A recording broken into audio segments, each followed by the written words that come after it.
This story is called A Visit to Martha and Mary. Jesus once stopped in a little village called Bethany. A woman called Martha, who lived in the village, invited Jesus and his disciples into her house to rest and eat. They were grateful and accepted her kind offer. Martha introduced the men to her sister Mary, and then she showed Jesus and his friends to where they could sit and began bustling about. First she disappeared into the kitchen and brought out bowls of water and towels so that they could freshen up from the dust of the road. Then she went to fetch pitchers of juice and drinking cups to quench their thirst. Back to the kitchen she dashed to prepare trays of hot drinks and plates of food. Meanwhile, Mary had made herself comfortable at Jesus' feet.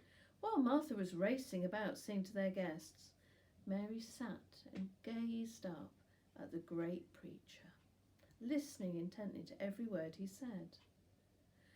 "Mary, it would be nice if you gave me a hand," Martha whispered, carrying another tray of food. But her sister didn't follow her back to the kitchen. Instead, Martha found herself cooking dinner for 13 guests, all on her own. How fed up she felt. After all, she would like to be sitting and chatting with the famous preacher and his 12 friends. But somebody had to prepare the food, and her sister wasn't going to do it. So Martha continued to make trips back and forth from the kitchen, carrying in starters, main courses, desserts, and clearing them away tray after tray of empty plates and bowls and cups.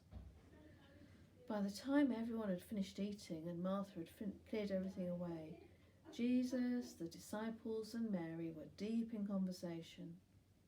Martha had missed the start of the discussion, so she couldn't really understand what they were talking about. And her guests had all spread out so much in the room that there was hardly space for her to sit down. How left out Martha felt. As she looked at her sister sitting right next to Jesus, having done nothing at all, she felt a lump rise in her throat and tears began to prick her eyes. "Lord," she suddenly burst out in frustration, "how could you let my sister just sit there lazily and do nothing? Why didn't you tell her to get up and help?" "My poor Martha, thank you so much for your kindness," Jesus said, getting up to comfort the upset woman. "But you have prepared so many different dishes for us when just one would have been enough. Your sister has chosen to pay attention to me in the best way of all, listening.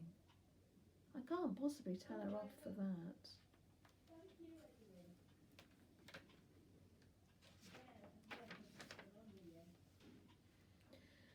Some questions for you to think about. Describe how Martha felt doing all the work whilst her sister sat down. Have you ever felt left out of a conversation? How did it make you feel? And why did Jesus say that listening was the most important thing to do?